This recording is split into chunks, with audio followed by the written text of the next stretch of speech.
ED കണ്ടുകെട്ടിയ സ്വത്തുക്കൾ ബാങ്കിന് കൈമാറാമെന്ന് രേഖാമൂലം അറിയിച്ചില്ലെന്ന് കരുവന്നൂർ ബാങ്ക് ഭരണസമിതി. ഇഡി കണ്ടുകെട്ടിയ 128 കോടിയിൽ 126 കോടിയും ഭൂസ്വത്തുക്കളാണ്.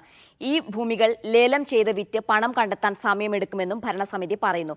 കണ്ടുകെട്ടിയ സ്വത്തുക്കൾ ബാങ്കിന് കൈമാറുമെന്ന് ഇഡി ഉദ്യോഗസ്ഥർ ഇന്നലെ വാർത്താ സമ്മേളനത്തിൽ അറിയിച്ചിരുന്നു. വിശദാംശങ്ങളുമായി അഖിൽ ചേരുന്നുണ്ട്.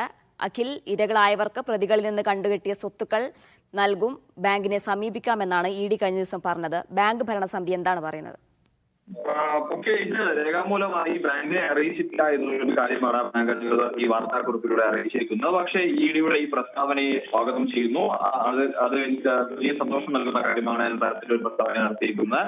പക്ഷെ അതിലൊരു ആശങ്ക അല്ലെങ്കിൽ ആക്ഷേപങ്ങൾ പറയുന്നുണ്ട്. അതായത് നിലവിൽ ഇത് കോടതിയുടെ പരിഗണനയിൽ നിൽക്കുകയാണ്. അതായത് 128 കോടി രൂപ ഇഡി കണ്ടെത്തിയതിൽ 126 കോടി രൂപയും ഈ വസ്തുക്കളാണ്, ഭൂമിയാണ് എന്നുള്ളതാണ്. ബാക്കി 2 കോടിയിൽ ബാങ്ക് അക്കൗണ്ടിലുള്ള പണവും അതോടൊപ്പം തന്നെ വാഹനങ്ങളുമാണ്. അപ്പോൾ ഈ ഭൂമി വിറ്റെടുക്കണമെങ്കിൽ ഈ കോടതിയിലെ കേസിൽ ഒരു തീരുമാനമാകേണ്ടതുണ്ട്.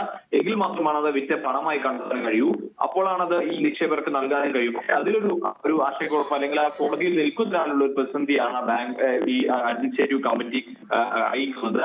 എന്തായാലും ഇതുമായി ബന്ധപ്പെട്ട് അതായത് നിക്ഷേപകർക്ക് പണം തിരികെ ലഭിക്കാനുള്ള എല്ലാ നടപടികൾക്കും സഹകരണവും ഉണ്ടാകും. ഇഡിയും അതുപോലെ തന്നെ മറ്റേത് അന്വേഷണ ഏജൻസികളുമായും പൂർണ്ണമായും സഹകരിക്കും എന്നുള്ള കാര്യം കൂടി ഈ വാർത്താക്കുറിപ്പിലൂടെ അറിയിക്കുന്നുണ്ട്.